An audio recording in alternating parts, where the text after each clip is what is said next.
Welcome back to the On the Burst podcast. I'm your coach, Brandon Savage, and I'm joined by my interim coach, the NRL Roast, Dean. How are you, Dean? Come up from the reserves, I am. Yeah. No, I'm good, mate. Thanks for having me. No. Welcome to Central West. I've come out to your area you've wined and dined me, and I appreciate it so much. Mate, it's a beautiful spot if you grow up here, but if you're visiting, it's probably not that great, but... It's not that exciting coming from Sydney, I've got to be honest. Not that much to do, especially out of footy season. Now the footy season's over. If you're here on a weekend, you can pick up a couple of good games of footy, but yeah. I've actually been here before. I've been to parks before for work, and I always come up here for work, and there's not much to do around here, but you're always down in Sydney, so I really could have got you on a podcast down in Sydney. Probably would have been easier, but but I think it's, for once, someone can come out to you. Yeah, no, I appreciate it. And glad you hit me up with a phone call and said, come on and chat a bit of footy in my hometown. So, yeah, it's good. The $10,000 appearance fee did quite sting a little bit, but it's okay. We carry on. The NRL Roast Instagram page, obviously everyone has heard of you. We've heard your story. I've listened to Bloke in a Bar, and you're actually on the Guru podcast this week, or a couple of weeks ago. Yeah. I went there. They wanted to get me on early in the year, and I wasn't there, and I didn't have time. Didn't work out, but I kept on messaging Kat every time I was in Sydney, and so if you want me there, I'll jump in. And it was a good chat with her. Yeah, so you're there for the podcast there. Everyone knows your story, but how did life look before all this blew up, and how does it look now, like for your 9-to-5 job in particular? Well, it's funny because I literally down the road at there's an old ANZ bank is where probably some of the first NRL memes sort of that I started doing, looking at like 15 years ago. I remember getting called into the HR office because I was sending emails constantly to my own personal email, and they kept on showing them. It was like old Tigers ones and stuff. I was in all the Facebook groups and just sending, silly shit. But so that's where it really started. Before I was doing this sort of full time, it was I was in finance, I was in hospitality here in Parks and Forbes, and just ended up getting made redundant at the bank.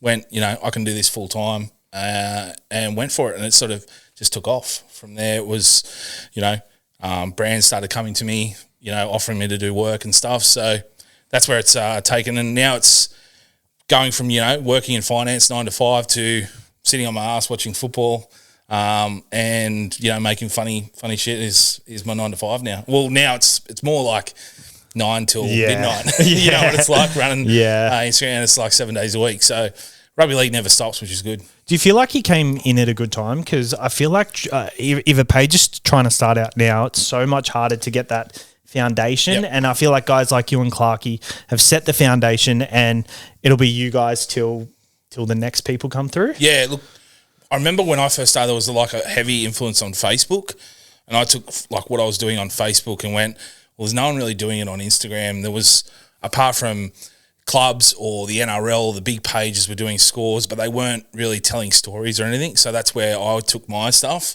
went there, and from there it just blew up. And I got that audience really early.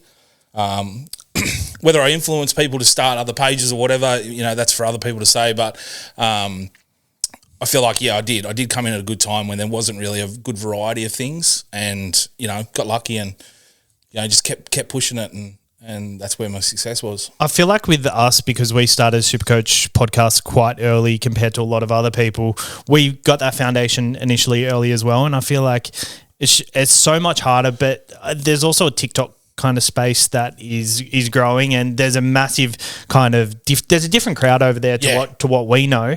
I kind of follow that a bit. You see it at the Sports Shed TV charity match. All the TikTokers, and you're like, who's this guy? And then he's got 400k followers on TikTok. Like there's a new generation coming up. It was almost like, if you went sort of 5 years ago, everyone looked at me like I was one of the top dogs, if you want to say. And then you go to the charity match and it's like, I'm nothing compared to some of these guys with their following. And it's good seeing all this different stuff. I think I'm just way too old and out of it to understand that TikTok, because some of the stuff I put on there just does nothing. And then you see some of these other guys, it's like, okay, well, for me personally, it's not my bag, but, the roast can still get involved with it get some younger talent in and do some other stuff. So that's what I'll probably look at down the track. But for me, it's way over my head, TikTok. I mean, you're good at video sort of stuff. Yeah. I saw you score a try in the corner the other day on your Instagram. Yes, yeah. Was that you? It was, yeah. I just recently bought a drone. I just wanted to muck around and edit it up. And I saw someone pretend to do a backflip, and I thought, well, what if I go to a footy field, run in, and then mix the footage with the drone footage, go up in the air and then come back down and then mix it with me scoring the try in the corner, and then just some green screen stuff. And it was good just to mess around. There's a lot going on there. There's a lot. Yeah, it was over my head how you could do that. Yeah. And I'm like, I'm okay with it, but like, yeah, that went over my head. Back to the charity match.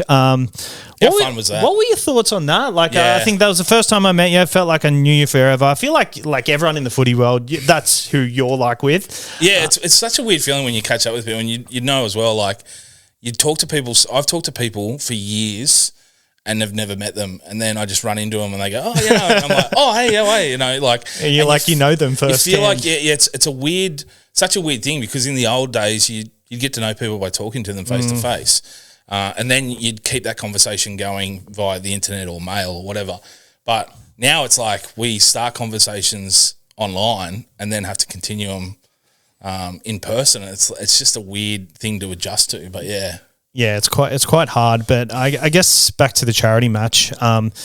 What are your thoughts on it, and like going forward, how do you think it could get bigger? Because I think that's a sort of thing. You sponsored it last year, yep, and you did really well. I only remember tackling you. You did a lot of hit ups. Yeah, look, that's all I did really. I'd make sure I'd every set of 6 I'd try and get like 2 hit ups in, and then just duck off out the back. I wasn't getting my head dirty in too many tackles, but unless Dan Nielsen was running at me, I tried to get in his face. But look, it was so much fun getting involved and mucking around with all the other content creators. I thought it'd be a lot more relaxed and fun. There was a lot of people taking it. I shouldn't say taking it too seriously. They wanted to win and they were competitive, and that's great. I prefer, if I'm doing that, just to have a muck around and fun and not care about winning and losing. But in saying that, you know, it is such a great concept. It's only 2 years in, it's very young. What the Sports Shed guys are doing, I just hope they stick with it and continue it on, and hopefully other content creators get in and help them develop it, because I think it could be something massive. In 5 years' time, you could be looking at it as, hey, let's play it on before a trial match in an NRL game, or something along those lines, where then you get this massive crowd in as well supporting them. Not that they didn't have a great crowd there before, but it takes time to build it up, and I think that's what that could get to, because it is such a brilliant concept. I think at the moment the content creators are more excited than the fans coming to the actual thing, and I think once the fans actually get onto that and get into the hype, because there were people who were genuinely excited for it, fans wise. But yeah, it can only get bigger and better. In terms of NRL players who make content, how do you think they're going in the content space at the moment? I feel like there's a lot popping up at the moment, and it's really good to see. One in particular that I saw today, Marcelo Montoya. Have you seen any clips of his podcast? Oh, his podcast, yeah. Oh, it's hilarious. Yes, it's very good, yeah. I haven't actually listened to it, but it's one I've sort of put on the back burner to get into. It just seems like his wife's going to take him to task. Oh, yeah. Which is good to see. And, you know, Marcelo's, you know, he's had a bit of a checkered history as well, but it's good to see the other side of him, get him to speak his piece as well. So, look, it's definitely one to check, Black Book, as they say, and listen to. I think that's why I liked it so much, because I didn't expect that from him, and I didn't expect his personality to be so open, and like the stuff he was saying was kind of what I expected from him, but his wife's there to put him in place, and I really enjoyed it for that case. Let's get on to the footy. Yeah. So this week we've got the footy, we've got the Cowboys play the Sharks, and we've also got Manly play the Roosters. Are you excited? Oh, 100%. Like, I actually wish this was a double header. I reckon, you know, on the Saturday they showed one back from 2013 where the same games. It was exactly same games, and they were both shown on the Saturday night as a double header. I was like, if they had that as a double header on the Saturday night, I'd be, you know, I know they're probably the Friday night is the AFL, so they're not really competing with anything. You'd see, you know, that place packed out and, you know, just pumping. So, but you know, so excited, you know, Friday and Saturday. we've only got what have we only got? One more week of Friday and Saturday footy. So it sucks, doesn't it? Yeah. You really feel the anxiety this time of year where you don't have footy just to sit down. Like already the Thursday night's been taken away from us. I've been okay with that, actually. Yeah. It's going to be weird like this Sunday where you go, apart from NRLW, we've got no rugby league, no NRL. So it's going to be weird not having a game to watch on the Sunday, and it'll come back in 2 weeks for the grand final. I feel like last off-season was a very short one, though. It starts earlier and earlier every year, which I'm excited for. But Cowboys... We'll also go post-season footy with the Pacific Cup as well. So luckily, thankfully, like content creators, we've got 4 more weeks of stuff to talk about and create content about, which is good. I'm actually probably going to have a break this year from it. The last year I tried to go through that period, and it was just like, it's just a waste of energy, in my opinion. I was putting stuff out there that just wasn't. It wasn't just footy. It was just and you can't force it. You've got to. That's what I always say. Like if it's not.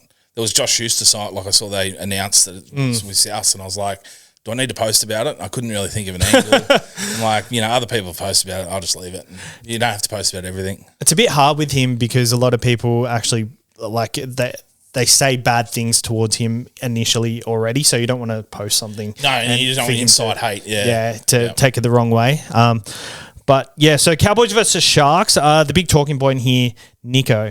Yeah, he's obviously in the starting side. There's been a lot of talk. Brandy Alexander wanted him to be dropped. I think that's ridiculous, to be honest. I get the fullback chat, but I don't think they should change anything this year. What are your thoughts on it? Not changing the fullback. Like he hasn't played there for the last 3 seasons. 3 years, there. So it'd be ridiculous to send him back there for a final, especially. He's got that much pressure on him already. Changing position, how much more pressure is he going to put on him? Daniel Atkinson, I agree. Like he's been playing well when he came in, but still young. Like you want to put more pressure on him as well. So I don't know the answer, like what they do, but it's not this year. You don't try and fix it this year. You worry about it next year. Nico Hines is halfback for me this week. I think so. I know he's already there. Like, I'm not the coach, but if you ask me if I'm dropping him or I'm putting him in, he's easiest the number 1 pick every week. There's no chance you do anything with him this week. Like you don't train a whole year being in one position and then just change it 1 week out from the final, or 1 week for the finals. Exactly. Like the team, if you look at their errors, he's not the one making every single error. There's the team's making the errors, the team's making the missed tackles. So, there's a lot more other things they need to look at and fix than putting all this pressure on Nico Hines. He's actually been quite good in his last finals appearances and the Origin games. I feel like everyone always says that he's so unfairly criticised, but he hasn't really had a chance to prove himself. Like the 12 men when Sully got sent off. Correct, It's not his fault. I think last year he had a pretty good final series, but it just didn't work out for him. The Sharks inexperienced at finals, and it's not just him. Why isn't the other 16 He hasn't been blokes there for every what was it, the 7 straight losses or 8 straight losses. He hasn't been there for every single one of them. So, he's just been there for the last couple. Look, I think the talks of him getting switched this late is ridiculous. For next year, would you consider it for fullback? I'd have the conversation. If you've got you've got Daniel Atkinson who, if he's not going to play New South Wales Cup every week, someone's going to swoop in and take him. Have the conversation with the club and go, hey, let's trial it. Let's see what happens. Bring Atkinson in and put him at fullback. You've still got William Kennedy there who's, a great quality player as well. You don't want to lose him, so it's like, where do you play him as well? I think it's a conversation you have next season in the trials and things, see how it goes. And, then you've got the time that if it doesn't work out, you change it. I think maybe the timing right now for Nico, all this Nico chat, it's bad timing for him because he's just coming back from injury as well, like a serious leg injury. And like most of the time, I know in Supercoach terms, when a player's coming back from a leg injury, I try and stay away from them, especially if they rely on their running game. Just a lot of bad timing around him, in my opinion. He didn't. I think he ran for like 120 metres on the weekend too, like on a bad leg. That's pretty low for him, considering, but that's really good for a halfback. Yeah. So I think he's still trying at least. Especially against the Storm, right? Yeah. And, they lost by what was it, 27 points? Yeah. Who are you tipping in this one, Cowboys or Sharks? Look, I'm a Drags man, so I hope the Sharks go out in straight sets. Cowboys have been red hot. I think they've won 7 of their last 8 or something. And, apart from if you look at the Melbourne Storm game, which they rested a heap of players, but, they're still red hot at the moment. I think the Sharks bounce back. I think they actually break the streak. I'm gonna take the Sharks. I think so too. Do you feel like with the Cowboys that they're overachieving at the moment? Because earlier on in the year their defense was quite bad. Yep. Do you feel like that's going to creep in this game against a top tier side? Nah, I think this is going to be real. Like it's going to be tight. Like a 28-20 sort of match. Like the Cowboys, they've scored I think like 40 points in 3 or 4 of their last 8 games. So their offense is great. They got lucky on the weekend with a couple of decisions, but I think they just fall short this week. Sharkies to bounce back and finally break that duck, but I don't think those defensive sort of like they. I'm sort of contradicting myself in saying like they're not going to have a blowout score. Yeah, they're not going to get blown out. They're not going to lose by 50 points. It's going to be tight. And I just think both teams are really good at attack. And, they're going to let in a few tries, obviously, but they're not going to get blown out. Well, you look at both sides 1-13. Cowboys probably have it over them, to be honest. Like they've got Origin second rowers. They've got Origin forward pack. Origin lock halves as well. So, they've got to make it here first. Sorry? They've got to make it here first. Oh, yeah. Well, didn't NRL approve a private charter or something? I think so. Look, they gave it to the Knights last week, so I think it's all fine. But it was a good little talking point yesterday. Isn't it funny how they had the Saturday game right and they're playing Friday, but the Roosters played Friday and they're playing the Saturday following? Yeah, so... Would that be like obviously the Roosters finish higher? They get the extra day, but I guess it does seem a bit weird. I guess that's why they got the top 4 games out of the way first. Yeah, yep. That makes sense. All right, moving on to the Manly play the Roosters. What's your tip here? Toss a coin here. Look, Manly were, they got lucky a few times against the Bulldogs last week. In saying that, they're a class team, and you can see in that. Turbo seemed injured, seemed out of it all game, and then just the last 10 minutes just set up cooler and set up the win really.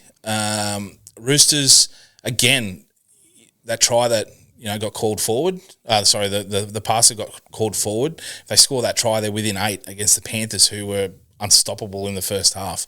They actually won the second half as well against the Panthers side. So look. I would love to see the Roosters go out in straight sets, and I think Manly might be too strong here. So you've got Manly over the Roosters? Yeah. I think Manly get the win to be too strong. Look, Roosters will fight, but I think unfortunately just those injuries they get JWH back as well. But I think they'll go out in straight sets this year. I agree. I think Manly are going to win. I think. You see every year, every team in years past, they've got an elite halfback playing in their halves. When you can't win a comp without an elite halfback. Yep. They've got Sandon Smith there. I want to ask you, what do you think their plans are with Sandon Smith? With Sam Walker being injured for the start of next year, what do you think they're going to do there? Because Luke Keary's not going to be there. Obviously, they've signed Chad Townsend. He probably slots straight in there. But do you think long-term they're going to look at Chad Townsend and Sam Walker potentially, or at least short-term for the 2025 season? I think they're going to be forced with Sam Walker off the field to have Chad and Sandon there to start as the halves, unless, there are some halfbacks that could potentially jump ship, at the end of the year. Roosters have a lot of money. Yeah. So, there could be an option there. But they'll be forced to with Sam Walker on the sidelines for half the year. I think their original plan would have been to have Sam Walker there, Chad Townsend to jump in and switch and develop Sandon Smith a lot more.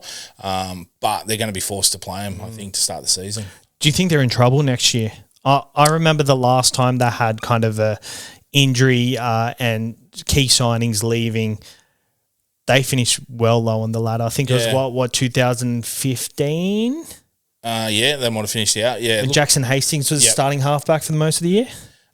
Look, I'm not going to say they're in trouble. I'm not going to, but they have lost a lot of talent. JWH is going. Joey Manu's going to be over in rugby union. Kiri, Suwali.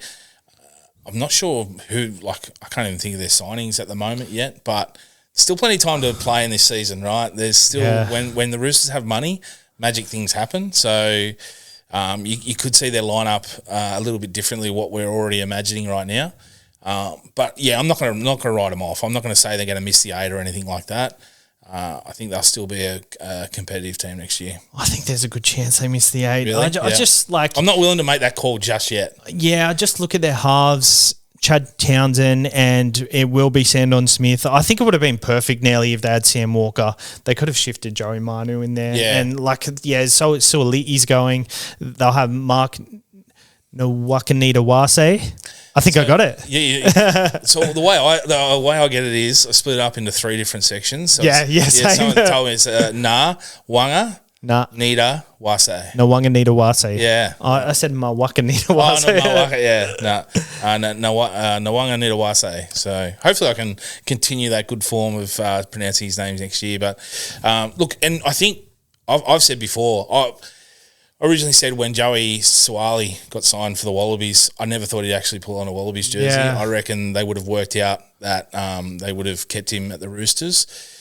Joey Manu will be back, I reckon, halfway through the year. Yeah. So, again, they'll get a boost into that finals, the finals run. So, they'll get Sam Walker back halfway through the year. Well, hopefully. You just don't know with an ACL. And if they get Joey Manu back, if they're sitting, 10th, 11th, halfway through the year and they make a bit of a run, if you think you're going to be in a bit of trouble early in the year, then I think, at the end of the year they could still make a run. They're praying for a good draw early, and I think the NRL will sort them out. They'll look after them. All right, let's move on to this. Sharks versus the Cowboys. Yep. I didn't... Just pick one. Sharks, yep. Manly versus the Roosters. Manly. Penrith versus Manly. Penrith. Melbourne versus the Sharks. Melbourne. So you got a Melbourne-Penrith grand final? That's what I initially had at the start. And I think the only team that I could see beating Penrith is Manly. You think? Out of the two teams. So Roosters and... Oh, no, so it would be Roosters, Manly. Manly will end up playing Melbourne. Yeah, around the other way. Yeah, well, they should. Yeah. No, so if Manly can beat Melbourne, which they have a great rivalry. Yeah, I think, which I don't think they will. Like if Manly go down there, I think Melbourne still beat them. But if they happen to upset them, I think Manly could beat Panthers in the grand final. Yeah, Roosters can't do it. Melbourne probably can. Yep, they've done it twice this year, but then even if it's Sharks and Penrith, do a number on them. And then in the grand final, if it's Panthers, Melbourne, I think Panthers win. Yeah, I think so too. I hate saying it, but 4 straight. But I think that we're just in an era of them at the moment, and we put them down as the greatest team ever. Oh, I think so too. I find when teams verse teams in the regular season and lose to them, in final series, it comes out and the big revenge story is such a thing. So, Panthers look so good on the weekend. I know. It was like they just flicked a switch. They knew, they had all this talk. The team wasn't performing that well. Nathan Cleary's, he's got a bung shoulder, can he tackle, all that sort of stuff. And it was just in the first 25 minutes, it's like, this is the Panthers that we've seen the last 4 years. Everyone said it though. Everyone was telling us, wait till September. They're going to perform. Everyone said it. Everyone knew it, but it's just what we were seeing on the feed prior to that. We're like, do they have it in them? And they certainly do. Yeah, crazy. All right, we're going to talk about the top 5 fullbacks in the game at the moment. Have you got your own list there? Or? Well, you sent me yours, and the only change I would have had is I'd bring Reece Walsh in there. Yeah, okay. So if you want to go through your list of the 5 that you've got. Okay, so I've got number 5, Scott Drinkwater. Yep. I've got number 4, Tommy Turbo. Number 3, Dylan Edwards. Number 2, James Tedesco. Number 1, Kalen Ponga. Yep.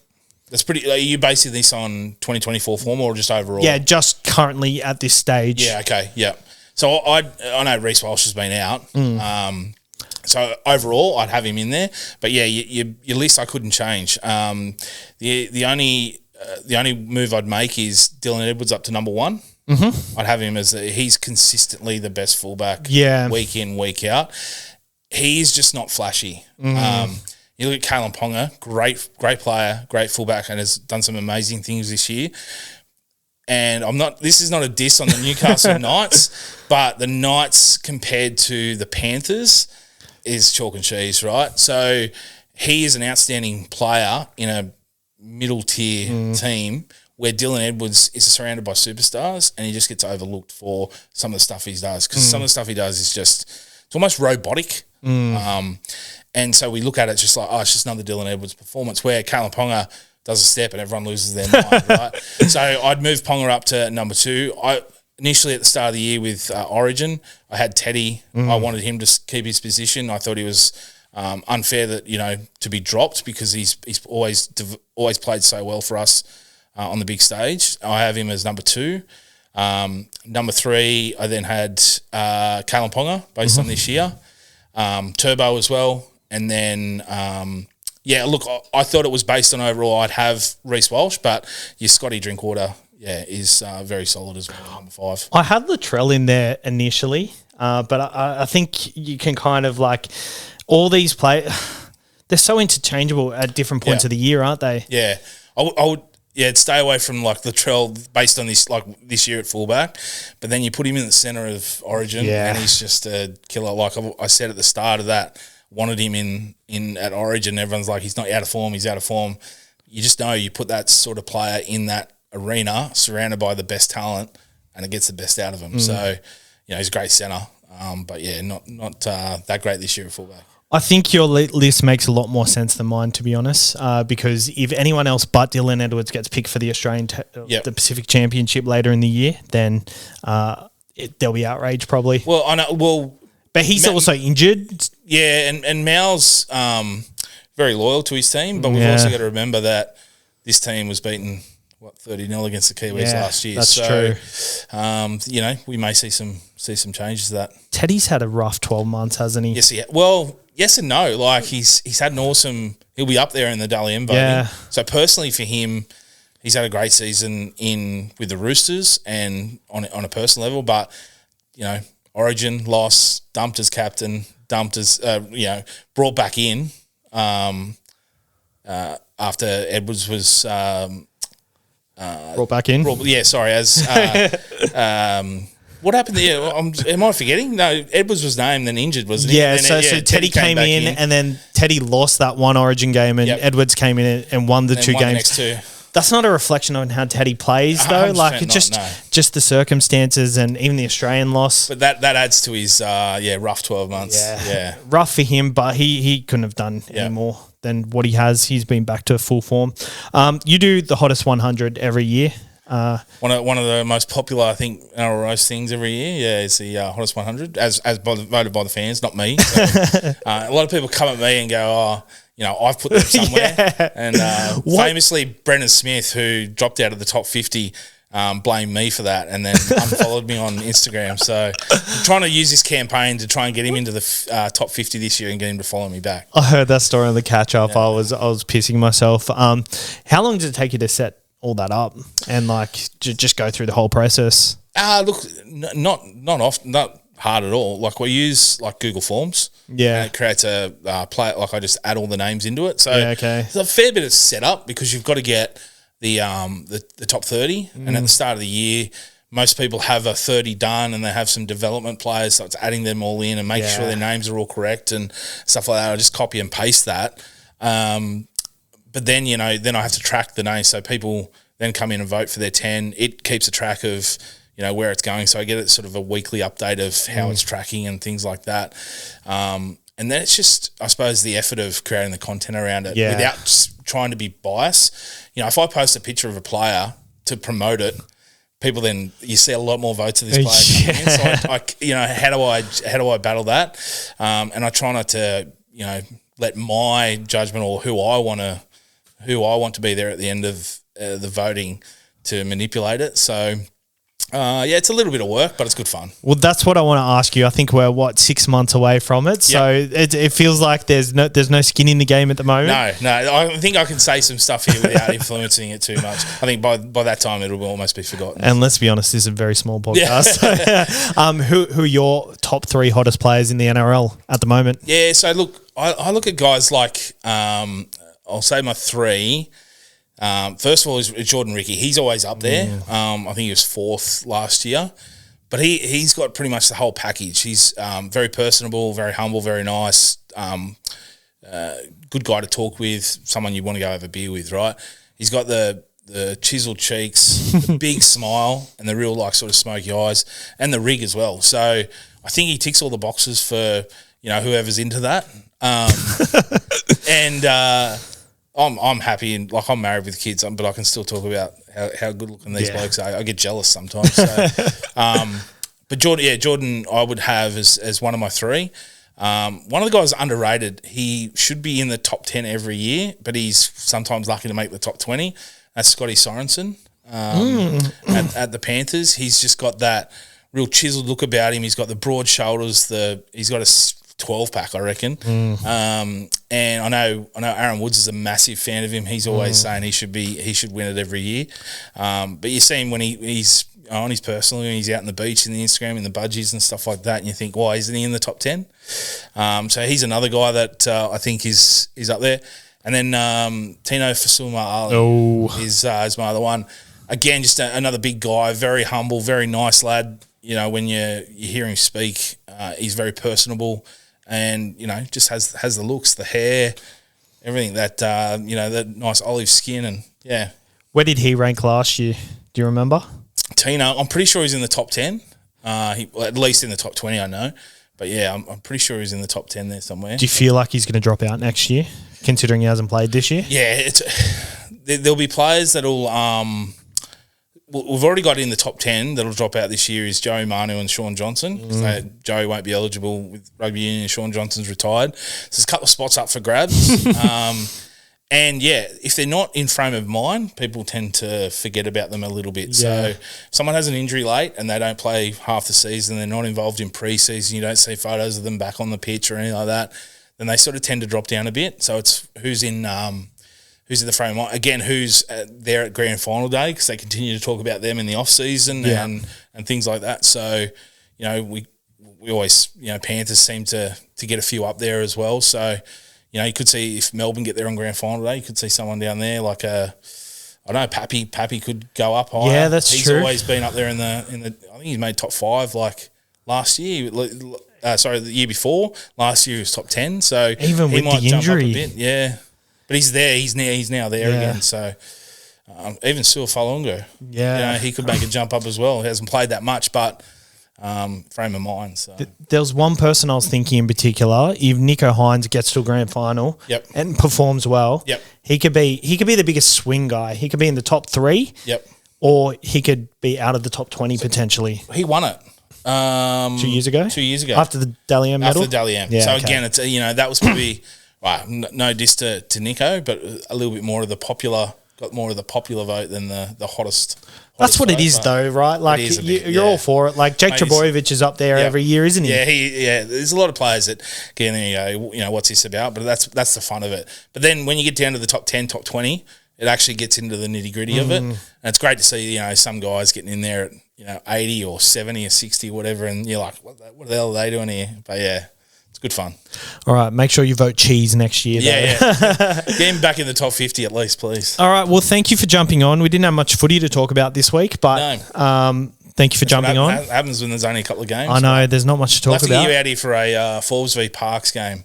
Oh, If you ask, I'm biased, but you ask a lot of people and they say the biggest rivalries in rugby league, the State of Origin, then Parks versus Forbes. So, I've seen you post a lot of content around that recently. It's one of the greatest weekends, but You're involved with the club? With the Spacies, I was actually born here in Forbes.